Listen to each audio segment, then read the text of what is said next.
Before we dive into this incredible love story, make sure you hit that subscribe button and turn on notifications so you never miss an update. Drop a comment telling us where you're watching from, and if you've ever had a moment that changed your life in an instant, let us know below. The crystal champagne flute shattered against the marble floor, sending shards skittering across Amara's bare feet. Blood bloomed instantly, dark against her brown skin, but she didn't move. Couldn't move. Not with Minseo's manicured finger pointed at her like a weapon. You have exactly 2 minutes to get on your knees and apologize. Minseo's voice was ice wrapped in silk, her perfect Korean features twisted with rage. Starting now. Amara's heart hammered against her ribs. The champagne flute hadn't slipped from her hands during service. She'd watched Minseo knock it from the tray herself, those cold eyes calculating as the glass fell. But who would believe the help over the wife of Kim Tae-jin, the most feared man in Seoul? The other staff had vanished the moment Minseo's voice rose. The penthouse stretched around them, 70 floors above the city, all glass and steel and money that could buy anything, including silence. "I didn't drop it, ma'am." Amara kept her voice steady despite the pain radiating from her feet. "The tray was secure when I what?" Minseo stepped closer, Chanel perfume cutting through the air. "Are you suggesting I'm lying? That I would damage my own property to frame some African maid?" The words landed like slaps. Some African maid, as if Amara's name didn't matter, as if she weren't a person. 1 minute, 30 seconds. Minseo checked her diamond watch, a casual gesture that reeked of power. Tick-tock. Amara's mind raced. She needed this job desperately. Her younger sister's university tuition in Nairobi, her mother's medical bills, the debt collectors who'd started showing up at their door, and 6 months working for the Kim family had finally given her hope. Finally given her family breathing room. But something in her refused to bend. She'd fled Uganda at 19, survived trafficking in Dubai, and clawed her way to South Korea through sheer will. She'd endured racism, exploitation, and cruelty that would have broken most people. She was still standing. "I won't apologize for something I didn't do." The words came out quietly but firmly. Minseo's eyes glittered with something dark. Triumph, maybe. Like this was exactly what she'd wanted.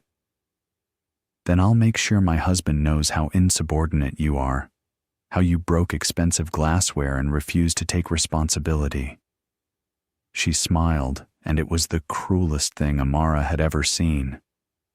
Korean immigration is very strict about foreign workers who cause problems.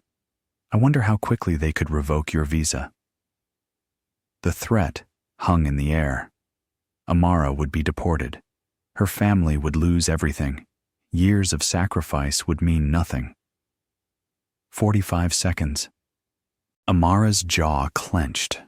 She thought of her sister Zuri's last letter, full of excitement about her engineering classes, thought of her mother's voice on their weekly calls, stronger now with proper medication, thought of every degrading moment she'd endured to give them better lives. Was her pride worth their futures?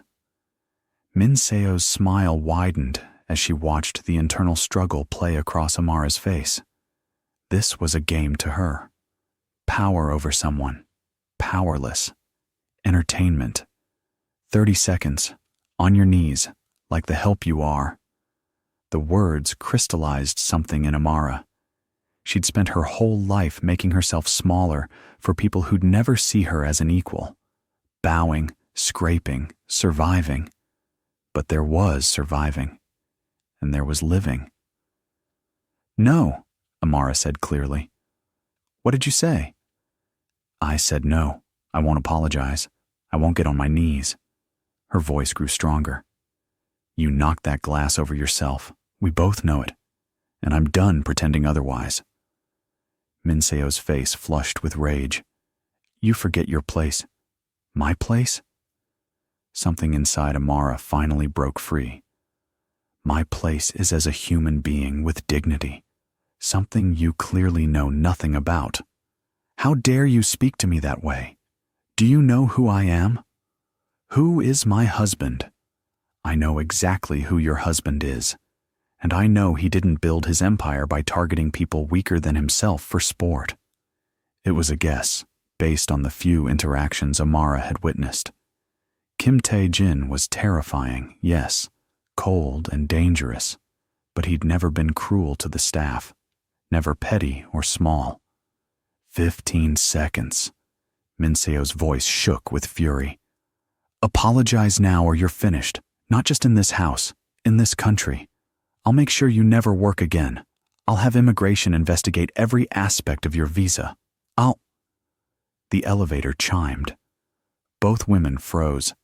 The private elevator only came directly to the penthouse for one person. Kim Tae-jin never used the main entrance, never announced his arrival. He simply appeared, like a shadow gaining form. The doors slid open with a whisper of expensive machinery. Kim Tae-jin stepped into his home, and the temperature dropped 10 degrees. He was tall for a Korean man, broad-shouldered in a perfectly tailored black suit that probably cost more than Amara would earn in 5 years. Dark hair swept back from a face that could have been carved from marble, all sharp angles and dangerous beauty.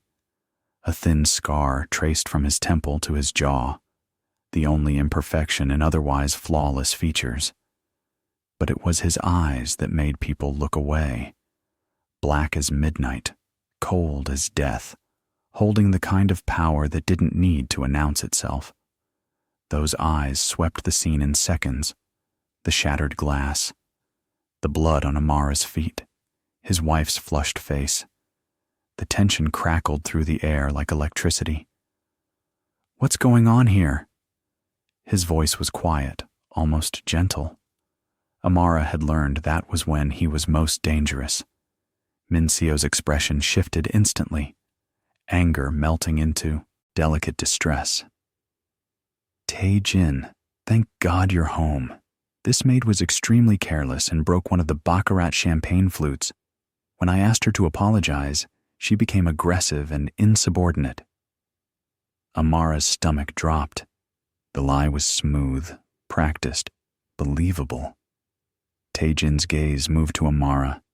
She met his eyes, knowing it was probably a mistake. The staff didn't look at him directly, but she was already drowning. Might as well face it with her head up. Is this true? He asked her. Here it was. The moment when she could save herself by agreeing. Apologize, keep her job, keep sending money home. All she had to do was lie. No, sir. Her voice didn't shake. I didn't break the glass. Mrs. Kim knocked it from my tray herself, then demanded I apologize for her actions. Minseo gasped. She's lying. Tae-jin, you can't possibly believe. Be quiet. He didn't raise his voice. I didn't need to. Minseo's mouth snapped shut. Tae-jin walked forward slowly, each step deliberate. He stopped a few feet from Amara, studying her with an intensity that made her skin prickle. You're bleeding, he observed. Yes, sir, from the broken glass.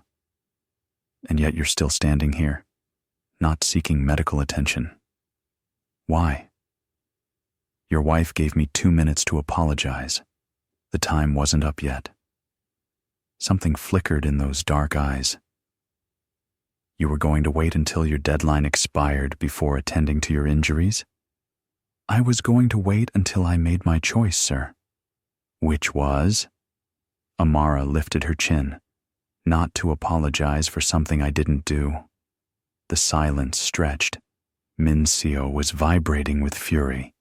Amara could feel her own pulse in her throat, waiting for the axe to fall. Minseo. Tae-jin didn't look away from Amara. Go to your room. What? Tae-jin, this is ridiculous. You're going to take her side over mine? I said, go to your room. This time, there was steel underneath. We'll discuss this later.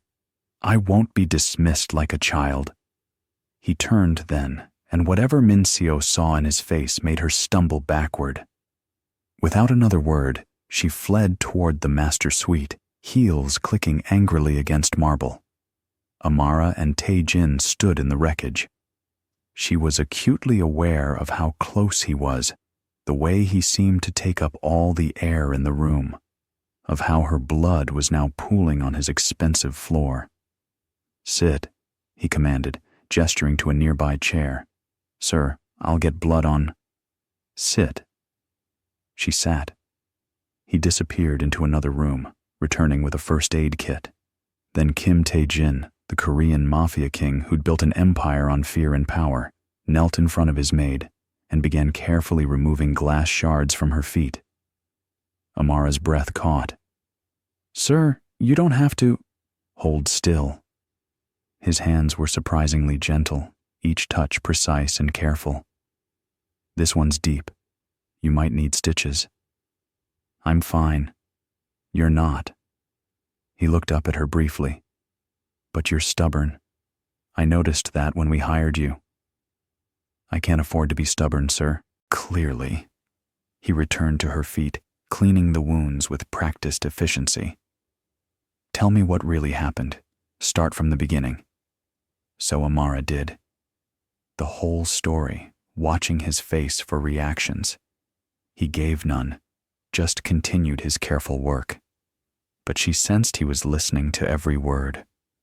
When she finished, he was wrapping her foot in gauze.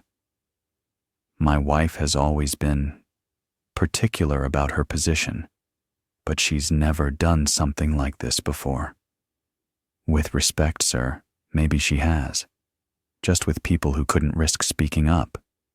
His hands paused.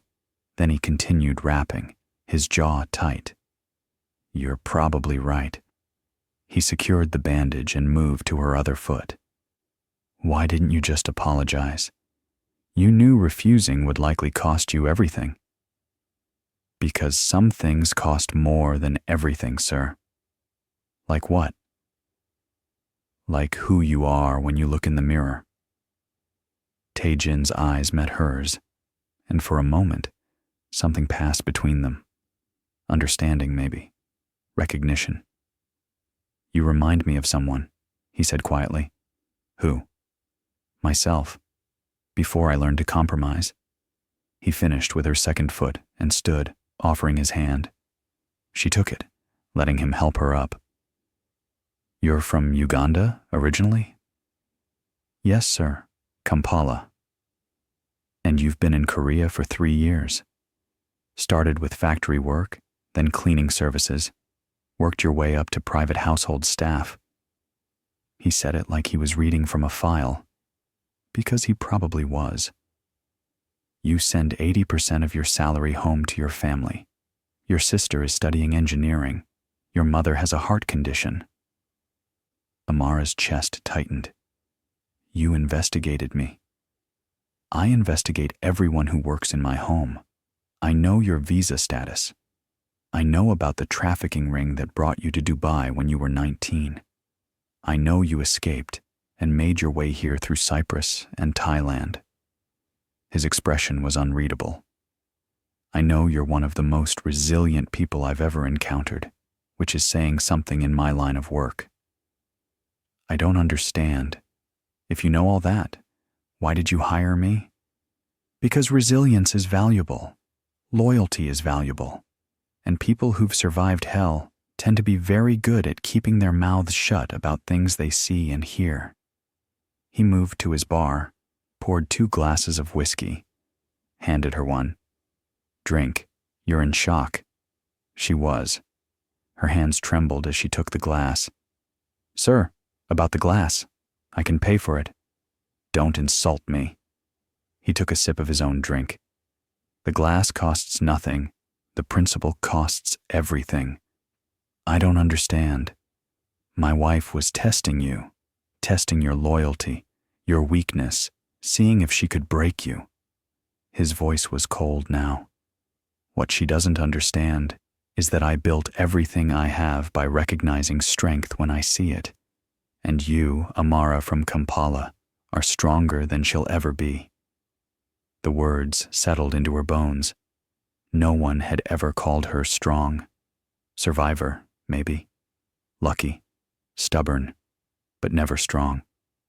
What happens now? She asked quietly. Taejin studied her over his glass. Now you tell me something. When my wife threatened you, threatened your visa and your family's future, what went through your mind? Amara considered lying, but he'd know. I thought about my sister, about how hard she's worked, how she dreams of building bridges and buildings, of making something permanent in a world that's tried to make her temporary. Her voice roughened. I thought about my mother, who survived my father's death and raised us alone, who taught me that dignity isn't something people give you, it's something you carry. And I thought that if I got on my knees for your wife, I'd be teaching my sister that's how women like us survive, by making ourselves small, by accepting cruelty as the price of existence. She met his eyes. I couldn't do that, even if it meant losing everything. Something shifted in Taejin's expression, a crack in the ice. You have children? No, sir. Siblings besides your sister? A younger brother. He's 12. I want to be a doctor. Taejin nodded slowly, as if she'd confirmed something. He moved to the window, looking out over Seoul's glittering skyline.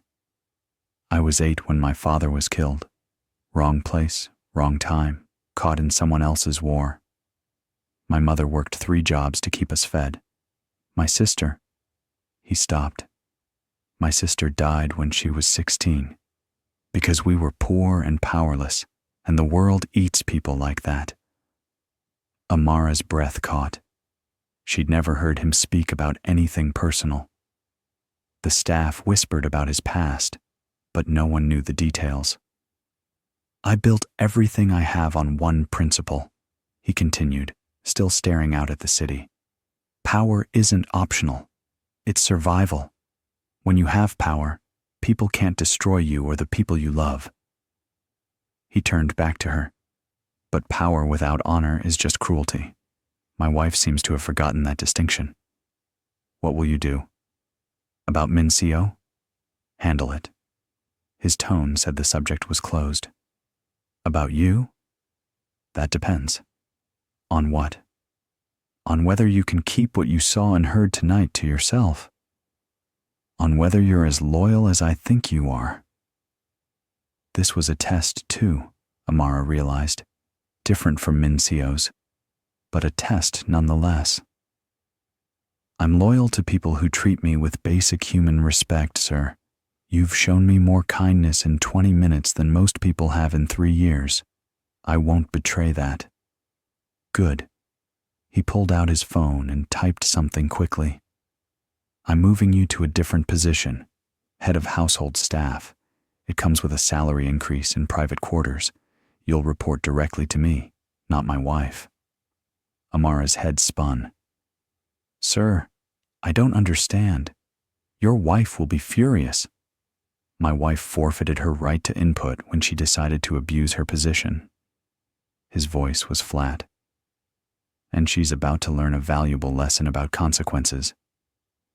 This will cause problems in your marriage. My marriage has been a problem for years. This just makes it official. He moved closer, and Amara fought the urge to step back. Not from fear, exactly, from something else. Something that made her pulse race. I need people around me I can trust, people who won't crumble under pressure, people who'll tell me the truth even when it's dangerous. Are you that person, Amara? She thought about everything she'd survived. Every degradation, every closed door, every person who'd looked through her like she was invisible. She thought about her sister's dreams and her mother's prayers, and her own desperate hope that the world could be different. "Yes," she said. "I'm that person." Taejin extended his hand. "Then we have an agreement." She shook it, his grip firm and warm, professional. But something in his eyes made her think this was more than just a job arrangement. This was the beginning of something neither of them quite understood yet. "Get some rest," he said, releasing her hand. "Mrs. Chen will show you to your new quarters. Tomorrow we'll discuss your responsibilities in detail." "Thank you, sir." "Don't thank me yet. This job is harder than serving champagne. You'll see things, hear things, be privy to information that could get you killed if it reaches the wrong ears." His expression was serious. "Are you prepared for that?" Amara thought of the trafficking ring in Dubai, the men who'd bought and sold women like furniture, the violence she'd witnessed, the friends she'd lost. "I'm not afraid of danger, sir. I'm afraid of being powerless against it." "Then we understand each other perfectly." He moved toward his study. "One more thing, Amara." "Yes, sir?" "Next time someone gives you an ultimatum, you come to me first, understand? You're under my protection now. That means something in this city." The words wrapped around her like armor. Protection. She'd never had that before, never had someone powerful on her side. "I understand, sir." He nodded and disappeared into his study, leaving Amara alone with her bandaged feet and racing thoughts. Mrs. Chen appeared from wherever the staff hid during confrontations, her weathered face concerned. "Come, child, let's get you settled, and welcome to the inner circle. Things just got very interesting around here." As Amara followed the older woman through the penthouse's hidden corridors, she caught a glimpse of Minseo through a doorway. The woman stood at her window, phone pressed to her ear, fury radiating from every line of her body. This wasn't over. Amara knew that. Minseo wouldn't accept this quietly. The war had just begun. But for the first time in her life, Amara wasn't facing it alone. She had an ally, a dangerous, powerful, complicated ally who just knelt at her feet to bandage her wounds. She didn't understand Kim Tae-jin yet, didn't know what he wanted from her beyond loyalty and discretion. But she knew one thing with absolute certainty. Everything had just changed. Her new quarters were on the penthouse's east wing, a suite larger than the apartment she'd shared with 4 other domestic workers in Seoul's outskirts. A bedroom with an actual door, a private bathroom with hot water, and a sitting area with bookshelves. Mrs. Chen left her with fresh clothes and instructions to rest. But Amara couldn't rest. Her mind spun with everything that had happened. She stood up to Minseo, had refused to bow, and instead of losing everything, she'd gained more than she'd imagined possible. It felt surreal, dangerous, like standing on the edge of a cliff, wondering if the ground is solid or an illusion. A soft knock interrupted her thoughts. "Come in," she called, expecting Mrs. Chen. Tae-jin stood in the doorway, still in his suit, but with his tie loosened. He looked younger somehow, less intimidating, though that might have been wishful thinking. "I wanted to make sure you were settled." His eyes scanned the room, noting details. "Is this acceptable?" "Sir, this is incredible. I've never had my own bathroom before." Something flickered across his face. "Never?" "Not since leaving home at 19. I've shared rooms with anywhere from 4 to 15 other workers, depending on the job. Privacy has been a luxury I couldn't afford." He was quiet for a moment. "You've worked harder than anyone should have to, survived more than most people could imagine, and you did it all to send money home to a family who'll never fully understand what you sacrificed."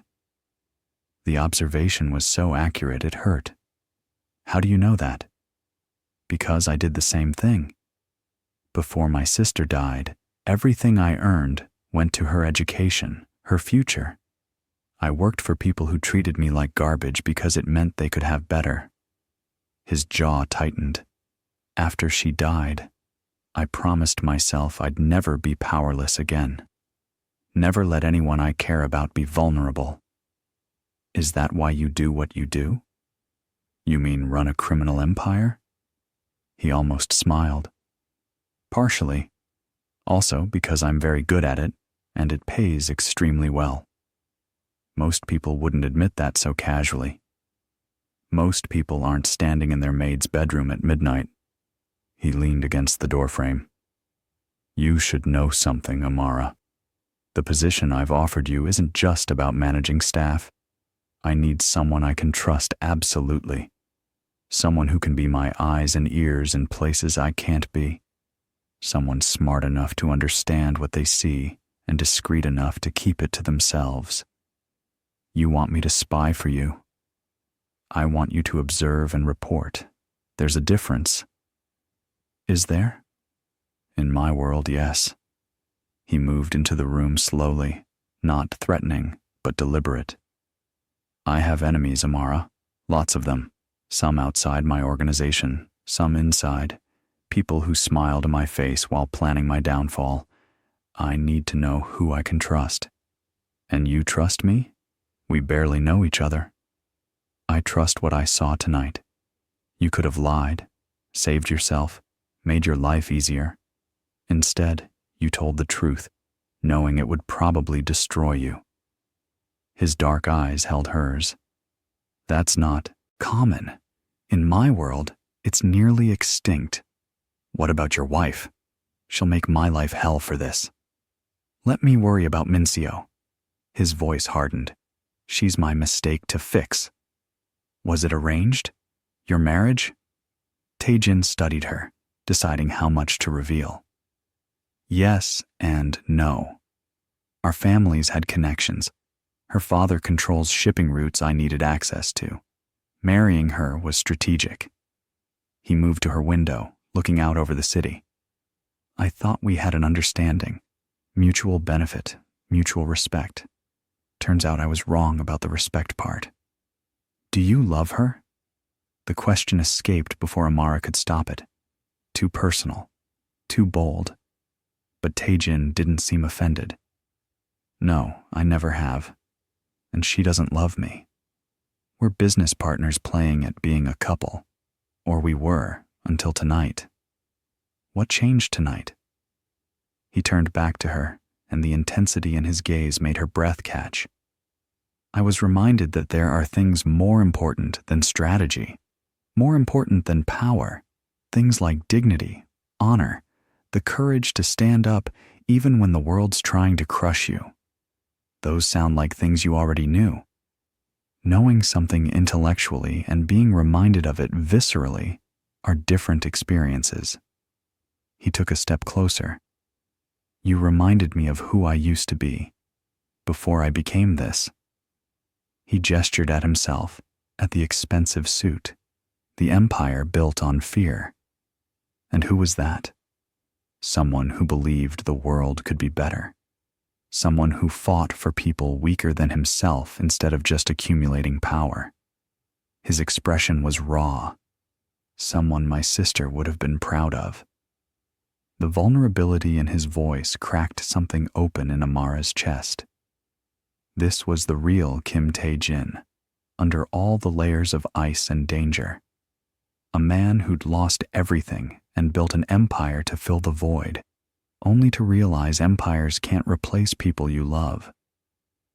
Your sister would be proud of you, Amara said softly. You survived. You built something from nothing. You're protecting people even if they don't know it. Am I? Or am I just a criminal with a conscience trying to justify his choices? You're a man doing what he has to in a world that doesn't give people like us many choices. She moved closer. Don't forget, I know what it's like. The desperation, the compromises, the way you have to become harder than you want to be just to survive. Is that what you've done? Become harder? No. I've become stronger. There's a difference. Tae-jin's lips curved into something almost like a smile. You're remarkable, Amara from Kampala. I'm practical, sir. Remarkable is for people with choices. You had a choice tonight. You chose dignity over safety. That's remarkable. They stood there in her new room, the city glittering beyond the windows, and something unspoken hummed between them. Not exactly, though Amara couldn't deny the pull she felt. Something deeper. Recognition. Two people who'd clawed their way up from nothing, who understood what survival really cost. I should let you rest, Tae-jin said finally, though he didn't move. Tomorrow will be intense. Min-seo will retaliate, and you need to be prepared. What will she do? Try to undermine you with the staff, possibly contact immigration with false complaints, maybe hire someone to investigate your background looking for ammunition. His tone was matter of fact.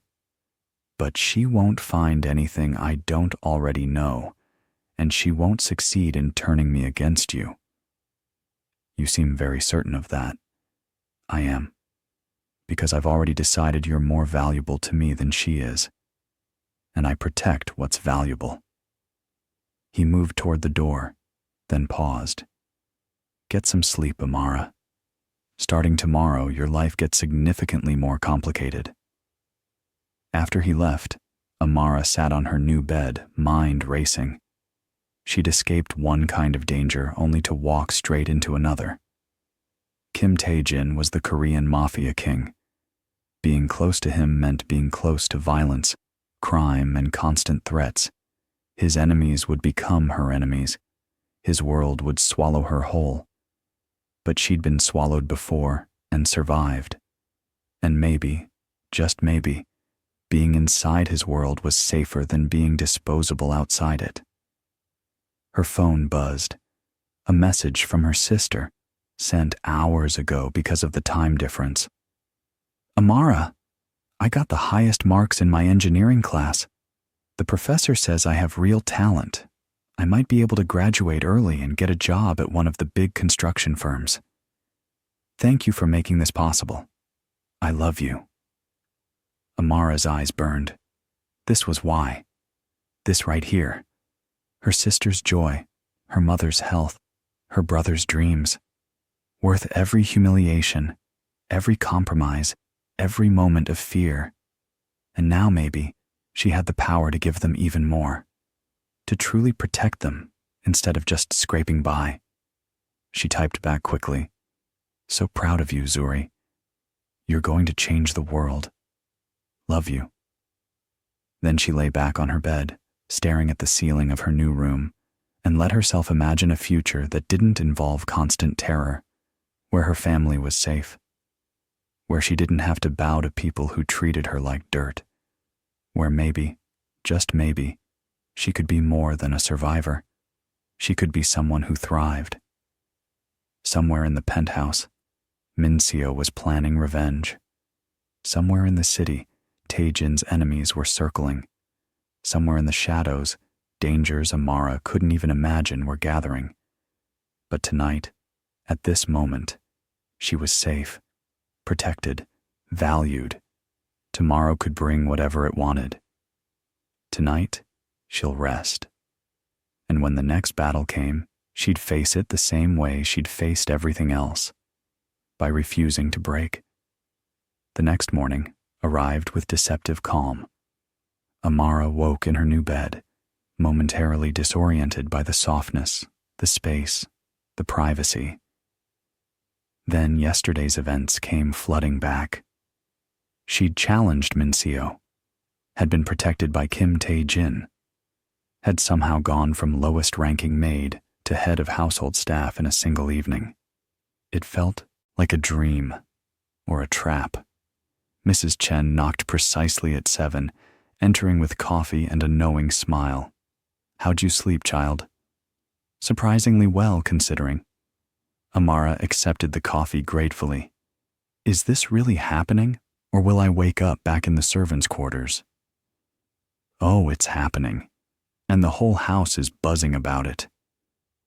Mrs. Chen settled into a chair with her own cup. Half the staff thinks you're a hero, the other half thinks you're insane. Mrs. Kim spent the night screaming at Mr. Kim, could hear it through the walls. And Mr. Kim?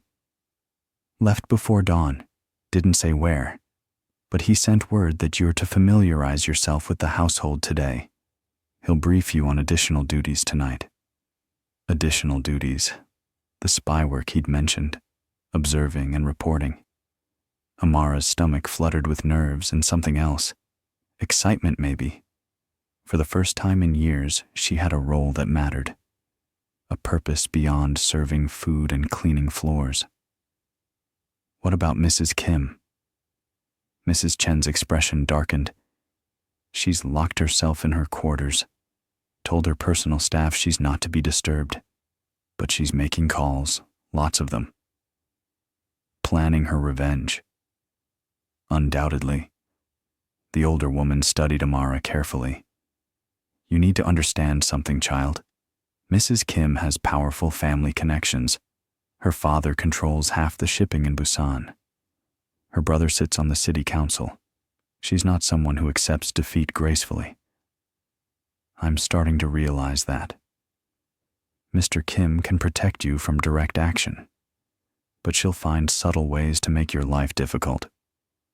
Poisoning other staff against you, creating situations where you look incompetent.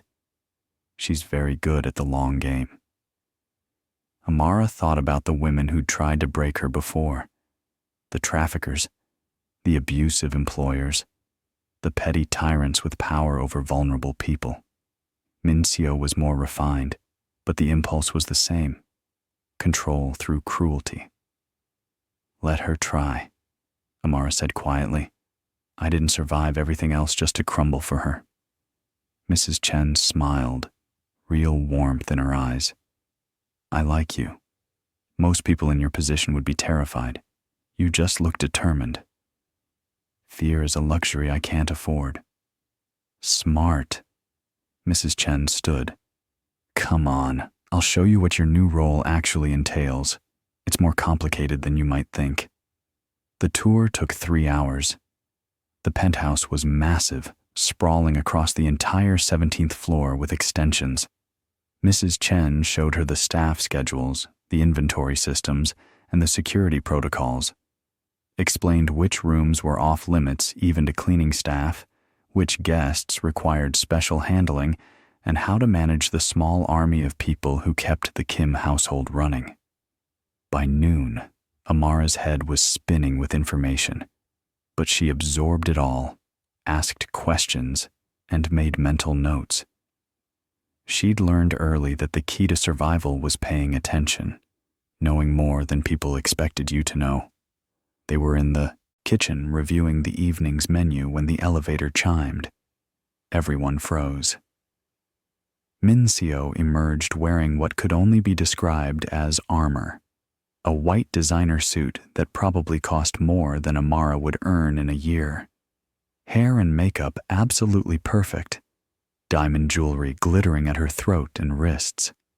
She looked like she was preparing for war, dressed as a society wife.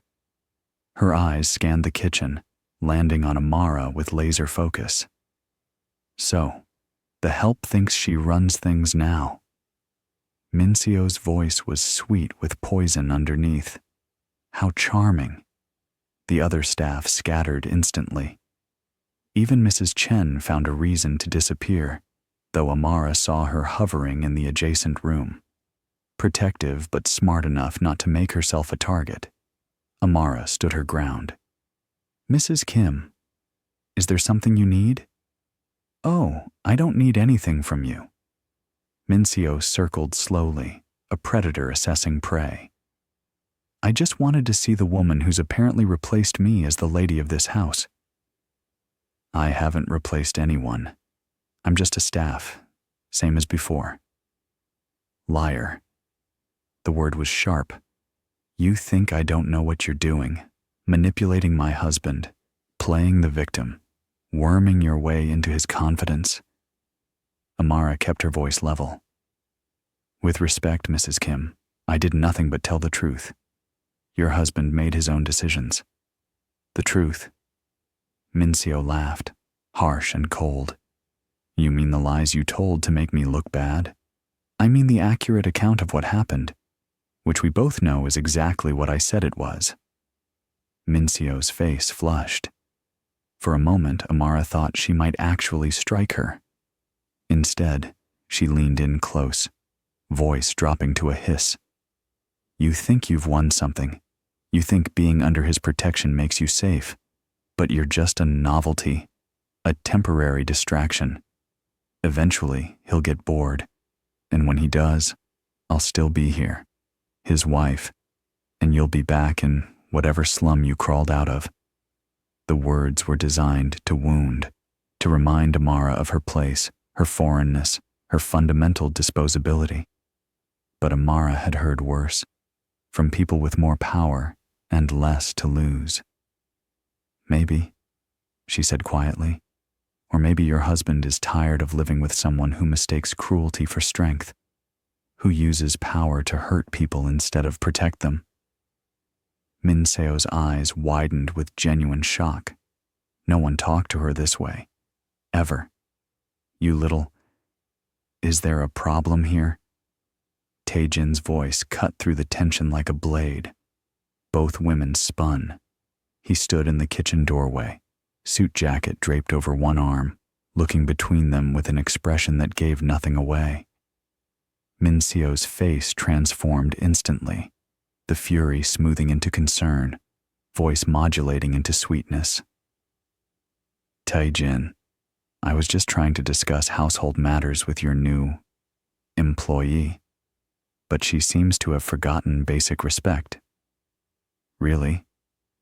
Tae-jin moved into the kitchen, his presence somehow making the large space feel smaller. Because from where I'm standing, it looks like you were threatening her. Again. I was doing no such thing. Don't. The single word carried enough weight to stop her mid-sentence. I'm not interested in your lies, Min-seo. Not anymore. How dare you take her side? I'm your wife. A fact that's becoming increasingly inconvenient. His tone was ice. We had an arrangement. Mutual benefit, mutual respect, separate lives with a unified front for public consumption. You broke that arrangement the moment you decided to abuse your position to torment someone who couldn't fight back. Min-seo's composure cracked. She's just a maid, an African nobody who... Finish that sentence. Tae-jin's voice dropped to something dangerous. Go ahead. Let me hear exactly what you think of people you consider beneath you. The silence stretched. Min-seo's mouth opened and closed, realizing she'd walked into a trap. That's what I thought. Tae-jin moved to stand beside Amara, a clear statement of allegiance. Let me make something very clear to you, Min-seo. Amara is under my direct protection now. That means she ranks higher in this household than you do. If you threaten her again, if you make her life difficult in any way, there will be consequences. Do you understand? You can't be serious. Min-seo's voice shook. You're choosing some foreign worker over your own wife? I'm choosing someone who's proven their integrity over someone who's proven they have none. His eyes were black ice. And if you think your family connections make you untouchable, let me remind you that I built my empire by being very good at handling threats. Family or otherwise. The threat hung in the air, unmistakable. Amara felt her breath catch. This was more than protecting an employee. This was Tae-jin burning bridges with his wife's powerful family, making enemies he didn't need to make. For her. Min-seo seemed to realize it too. Her face went pale, then red, cycling through emotions before settling on cold fury. This isn't over. Yes, Taejin said quietly. It is. Pack your things. You'll be moving to the guest house on the property. We'll maintain appearances publicly, but you're no longer welcome in the main residence. You're throwing me out? I'm creating distance before I do something we'll both regret. He pulled out his phone. Your security detail will help you relocate. You have 2 hours. Taejin. 2 hours. Or I'll have them escort you out with nothing but the clothes on your back. Minseo looked between them, searching for weakness, for leverage, found none. With a sound of pure rage, she turned and stormed toward the elevator, her heels striking the marble like gunshots. The moment she was gone, the tension drained from the room. Staff members cautiously emerged from hiding places, eyes wide. Taejin turned to Amara. Are you all right? I'm fine. But sir, what you just did, her family will retaliate. Let them try. He looked exhausted suddenly, the weight of his choices settling on him. I should have ended this marriage years ago. You just gave me the excuse I needed. I didn't mean to cause a war in your household. You didn't cause anything. You just exposed what was already rotten. He glanced at the gathered staff. Everyone, back to work, and spread the word. Amara has my full support. Anyone who has a problem with that can collect their severance and leave. The staff scattered, but Amara caught the looks, some sympathetic, some resentful, all wary. She'd just become a lightning rod for household politics. We need to talk, Taejin said. My office, now. She followed him through the penthouse to his private study, a room she'd only cleaned when he was absent. Dark wood, floor-to-ceiling bookshelves, windows overlooking Seoul. Everything about it screamed power and control. He poured 2 glasses of whiskey and handed her one. Drink. You need it. It's barely noon. And you've already survived 2 confrontations with my wife. Trust me, you need it. Amara took a sip, the burn grounding her. What happens now? Now things get complicated. He settled behind his desk, looking every inch the crime lord. Minseo's family will see this as a loss of face. Her father, especially. He's old school, believes in maintaining control through any means necessary. Will they come after me? They'll try, but they won't succeed. His certainty was absolute. I'm assigning you a security detail. 2 bodyguards, former military, completely loyal to me. They'll be with you whenever you leave the penthouse. Sir, that seems excessive. It's necessary. You're not just head of household staff anymore, Amara.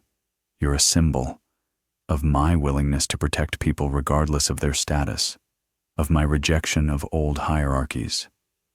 He leaned forward.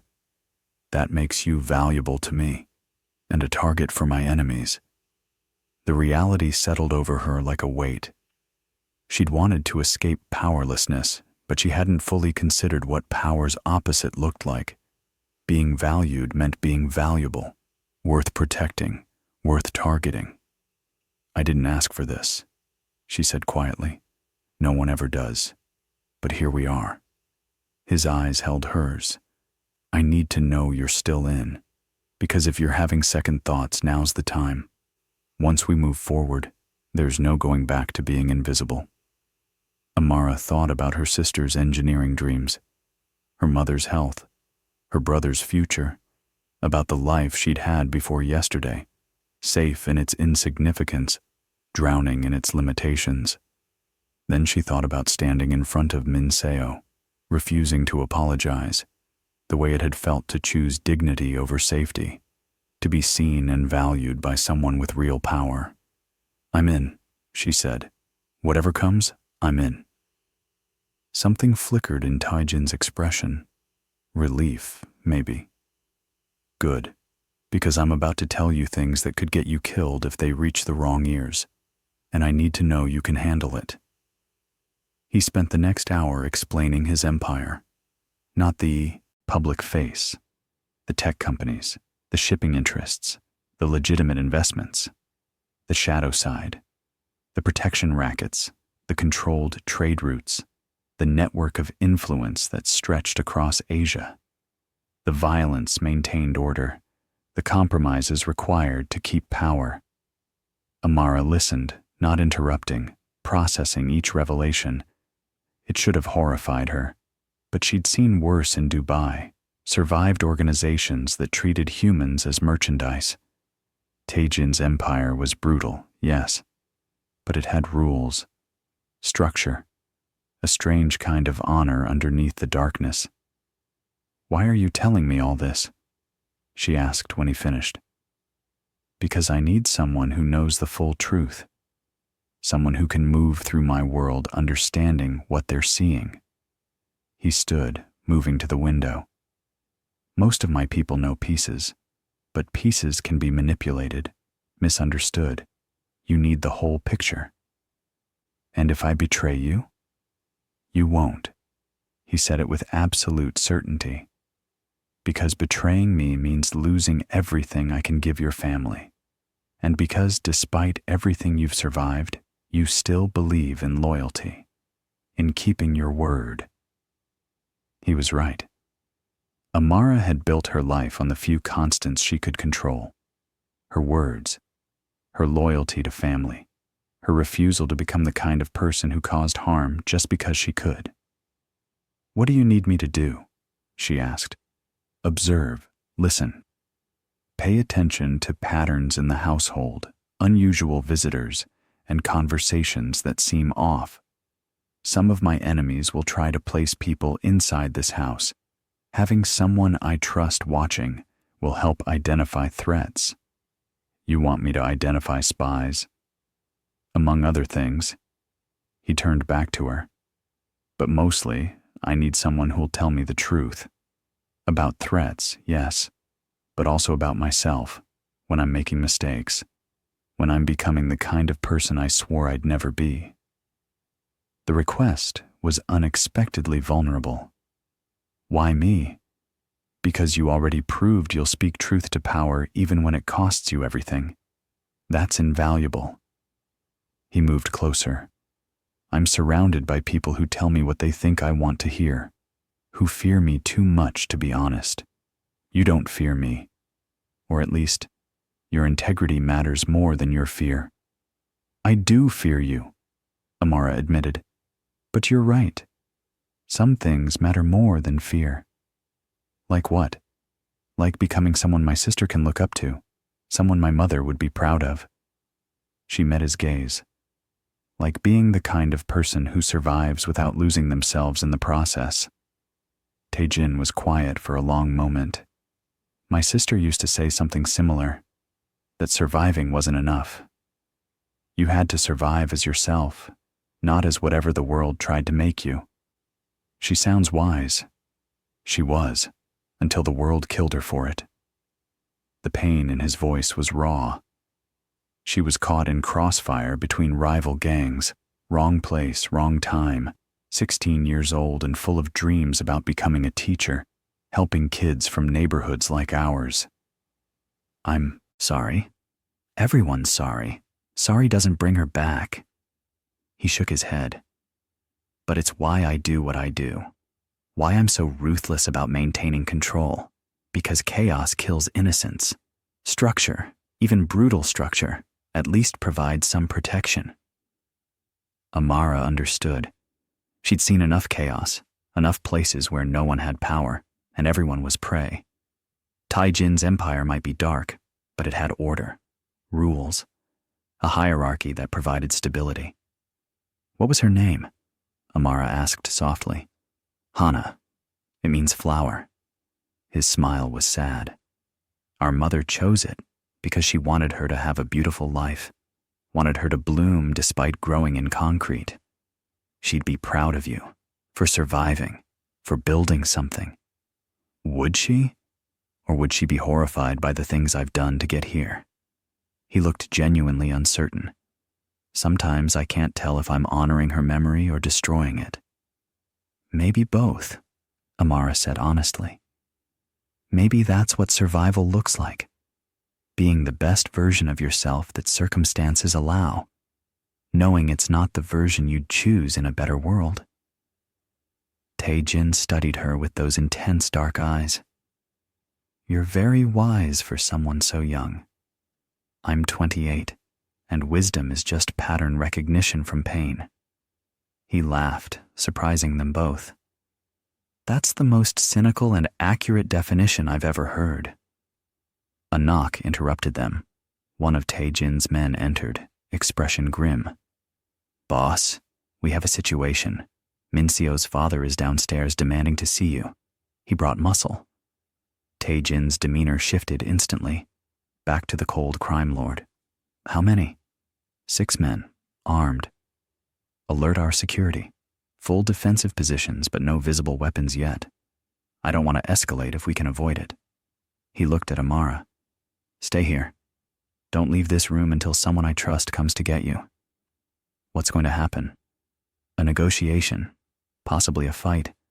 Depends on how reasonable Min-seo's father is feeling. He moved toward the door, then paused. If something goes wrong, there's a panic button under my desk. Press it, and reinforcements will come. Mrs. Chen knows the protocol. Then he was gone, and Amara was alone in his office with her racing heart and too many thoughts. She moved to the window, looking down at the street 70 floors below. Could see the cars arriving, men in suits emerging. Min-seo's father was making a statement, bringing force to what should have been a private family matter. This was her fault. Her refusal to apologize had started a chain reaction that might end in violence. People might die because she'd chosen pride over submission. The thought should have filled her with regret. Instead, she felt a strange kind of clarity. She was done apologizing for existing, done making herself small so other people could feel big. If choosing dignity meant consequences, she'd face them, but she wouldn't go back to being invisible. Minutes crawled by.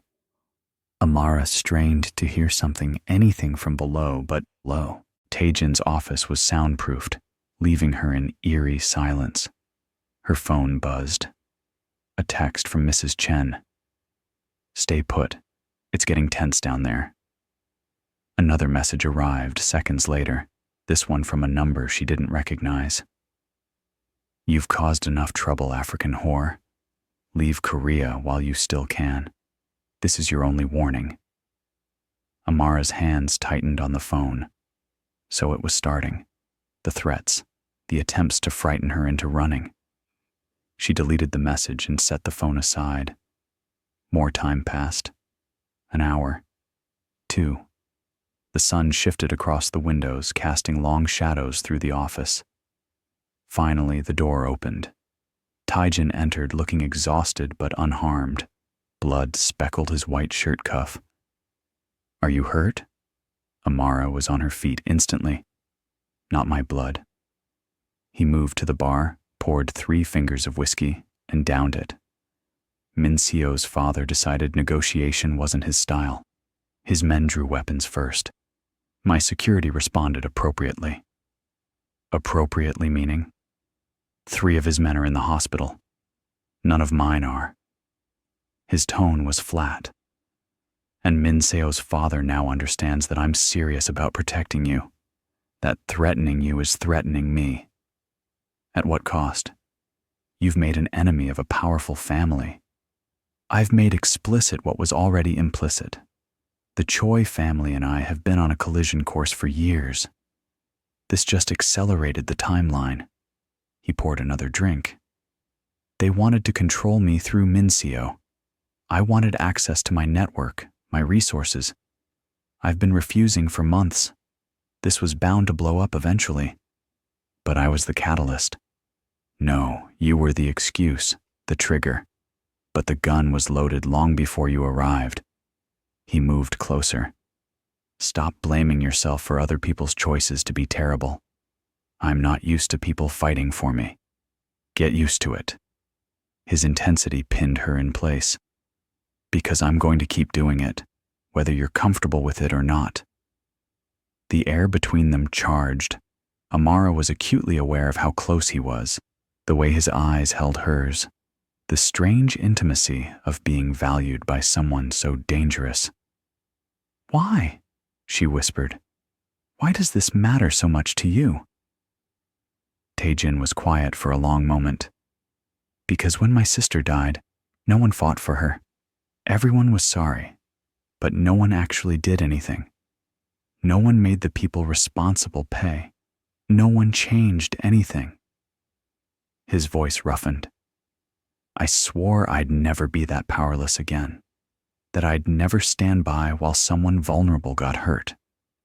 You're vulnerable, Amara, and you didn't deserve what Minseo tried to do to you.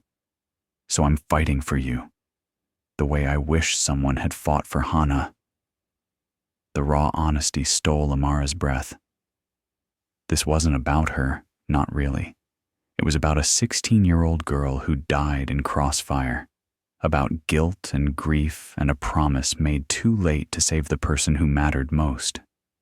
"I'm not your sister," Amara said gently. "I know." His hand lifted, almost touching her face, then dropped.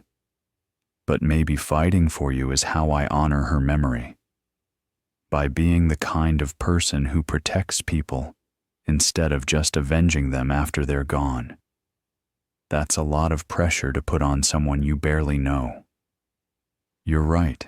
It's unfair. Everything about this situation is unfair to you." He stepped back, creating distance. "If you want out, I'll arrange it. Full severance, immigration protection, relocation expenses. You and your family would be safe. I already told you I'm in. That was before gunfire in my lobby, before death threats." His expression was serious. "This is your chance to walk away with your life intact. Once Minseo's father recovers from today's humiliation, he'll come harder, and you'll be the easiest target." Amara thought about the text message, the threat. The fear is trying to claw its way up her throat. Then she thought about her sister getting her engineering degree, about her mother, healthy and safe, about having a purpose that mattered, being valued for more than how quietly she could suffer. "I'm not walking away," she said firmly. "I didn't survive trafficking and poverty, and every person who tried to break me just ran at the first real threat. I'm staying, and I'm going to do the job you hired me for." Something blazed in Taejin's eyes. Pride, maybe, or relief. "Then we do this properly. Full security protocols. Combat training." "Combat training?" "You need to be able to protect yourself. I'm assigning you an instructor. Former Special Forces, excellent teacher." He was already planning, his strategic mind engaging. "You'll also need a secure phone, encrypted communications, proper documentation in case you need to disappear quickly." This sounds like preparing for war. Because we are at war. Minseo's family won't accept this loss of face. They'll retaliate. I'm making sure you're ready when they do. The reality of her choice settled fully. She'd gone from invisible maid to someone worth protecting, worth training, worth going to war over. It was terrifying and exhilarating. "When do we start?" she asked. Taejin smiled, and it transformed his face, made him look younger, more human. "Tomorrow morning, but tonight you eat properly, rest, and try not to worry. You're safe here, I promise." His promise felt solid, real. Amara wanted to trust it, wanted to believe that for once in her life, someone powerful was actually on her side. "Can I ask you something?" she said. "Anything. Do you ever regret it? The empire you've built, the violence it requires, the person you had to become to survive?" Taejin considered the question seriously. "Every day, and never, because regretting it means wishing I'd stayed powerless, wishing I'd accepted the world as it was instead of forcing it to change. His dark eyes held hers. Do you regret leaving Uganda? Everything you endured to get here? Every day, Amara echoed. And never. He nodded slowly. Then we understand each other. They stood in his office as daylight faded, two survivors recognizing themselves in each other. The Korean Mafia King who'd built an empire on grief and determination. The African Maid who'd refused to break no matter how hard the world tried to crush her. This story doesn't have a happy ending, Tae-jin said quietly. You should know that. People like us don't get fairy tales. I'm not looking for a fairy tale, Amara replied. Just a chance to write my own story instead of living in someone else's. Then let's write it together. Whatever comes, we face it as allies. He extended his hand. Amara took it, feeling the strength in his grip, the promise in the gesture. This was insane, dangerous, probably going to end badly, but it was hers, her choice, her life. Finally, whatever happened next, at least she'd be standing tall when it came. And somewhere in Kampala, her sister was building bridges. Her mother was healthy. Her brother was dreaming of saving lives. That was worth fighting for, worth any risk, even this one. If you want to discover what happens next, how Amara navigates this dangerous new world, and whether she and Tae-jin can survive the war that's coming, hit that subscribe button right now. Drop a comment telling us where you're watching from and whether you think Amara made the right choice. Every like, every share, every comment helps us bring you more powerful stories like this. New episodes coming soon. Until next time, remember, sometimes the bravest thing you can do is refuse to apologize for taking up space in a world that wants you invisible.